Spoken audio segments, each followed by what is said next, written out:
Good morning.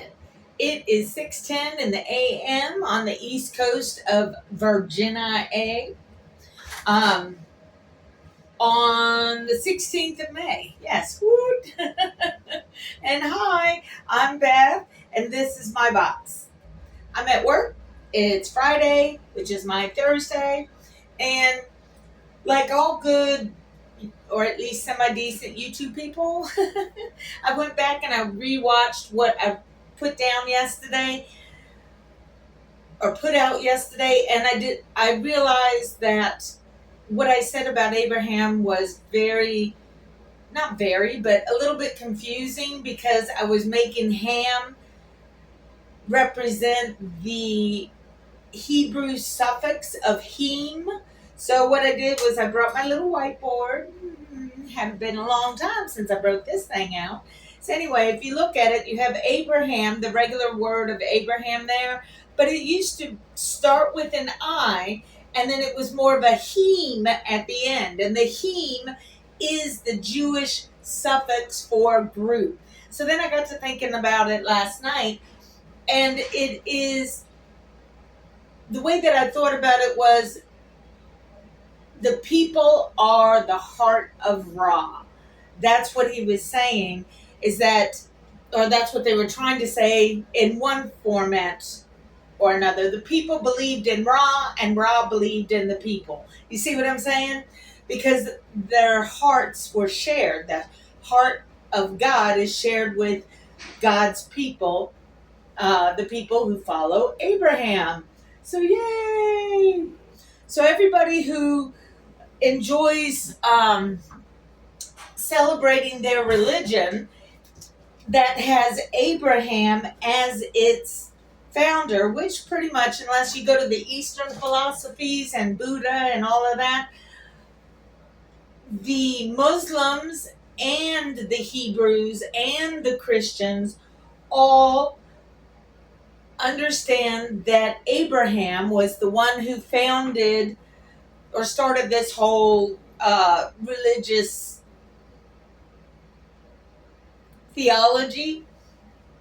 I'm not trying to diss on anybody's religion to help you get through this crazy world, because we all need something to get through this crazy world, especially during these times that are going on, because fuck the illegitimate bastard that's cheated his way into the presidency. Yeah. Anyhow. So everybody who honors Abraham, you are in essence honoring Ra, because that's the way it started out as. Remember, Moses was the one that wrote the Torah, and the Torah is talks about Abraham being the patriarch that started the whole setup of the Jewish religion. And you can't have Christianity without the Jews, Christians. So get out of your MAGA head. Anyway, we're going to be extraordinarily busy today, but I have a coworker that I enjoy working with very much today. It's Friday. And it's tragic because it's probably my last Friday working with her, because they finally hired somebody else so that I don't have to be alone on the busy days here in the booth, which is great and not great, because I really enjoyed working with her. We're similar thinkers, even though we're opposite thinkers. It's a weird thing, but we can appreciate each other's differences and appreciate the journey that each of us has taken to get us to this point in life. And, everyone has struggles of every different sort out there. And a lot of the struggles are very similar between different people. Like, if you've been watching, like one of my or any of my followers, you know that I was abused as a child. And it was basically around 7 that I was abused. Well, not everybody, but a lot of folks suffer this similar type of abuse, but it's up to each individual on how they handle it. Some of them completely blank it out, like I did when I was a child to survive. I erased the memory, not totally, but I packed it in the back of my brain like it didn't really happen. Some people, for all I know, it could have been just one time for me, or it could have been multiple times. I don't know because I don't have the memory. I have the symptoms of every single one, but I do not have the memory. The only time that I got the memory having it happen was as a flashback, kind of like uh, a soldier who goes to war and then has flashbacks of the trauma that they went through. Well, I had a flashback at a time that I was having an awesome sexual encounter with somebody. And that's when I got the memory in my head of my dad doing me. And I'm like, oh crap, that's wrong in so many directions. So my way of handling it is going to be different than other people's way of handling their situation, because some people remember it and they relive it in their head. And that to me is just traumatic in itself. I don't know if I could have handled that. You know what I mean? So, yeah, everybody's going to do what they need to do to survive, because that's the bottom line of most things, is just survival. Hold on. Yeah, so that was Boss Man, and I didn't flip my phone down. I don't know if you paid attention to it, but I think at this point they all kind of know that I'm doing this thing, but I'm also not talking about the job per se. For the most part, I don't talk about the job. Anyway, yeah, so Abraham is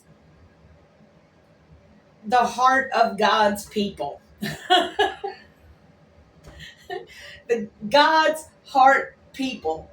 People of God's heart. Mix it all around all the way you want, but that's what that is. So, yeah.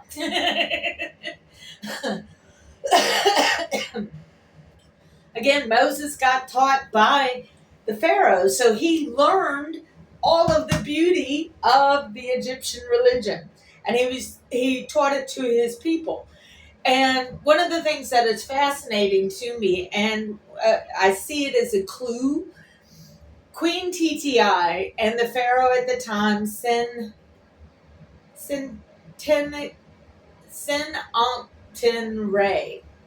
is the closest I can get to pronouncing it properly. Her husband, who was the Pharaoh at the time, he got some stone for building things from a place down in the Delta region of Egypt that was known for its white, I think it's limestone, that is just pristine white. It's just beautiful. So it was perfect to put as far as like on the outside of buildings. Like at least one of the pyramids used to be cased in this white stone. So if you can imagine the sun beating down on this brilliant white stone, it would reflect the sun's light everywhere. So anyway, there was a point where her husband went down to the place to get this white stone from. And in my mind, how the whole Moses story happened, because of the clues that are in the Torah. Torah, Torah. Remember, both the Hebrews and the Egyptians did not use vowels for the most part in their words. Okay, so then basically the Torah of the Bible would be TRH, so to say. The place that they got the white stone from was Tura. Tura. So that's making me think that, and it makes more sense because the Nile River is a wide river. You're not going to put your little baby in a basket in the middle of this fucking river because it's huge, okay? So you're going to do it to a tributary, one where there's less flow of water coming in and out so that you can keep your baby safe. So if the baby was put into a basket in the Nile, it would have made more sense for it to have happened down in the Delta region. And if the Pharaoh's daughter was out playing in the water or bathing or whatever it was, um, down in one of the tributaries of the Nile, then she could easily have found the baby if it was set up that way and if the story is indeed true. So I think that it was in Tura, Tura, that Moses was picked up out of the river, a tributary of the Nile. And when the Hebrew Bible, the Torah, Torah, yeah, we can do it like this.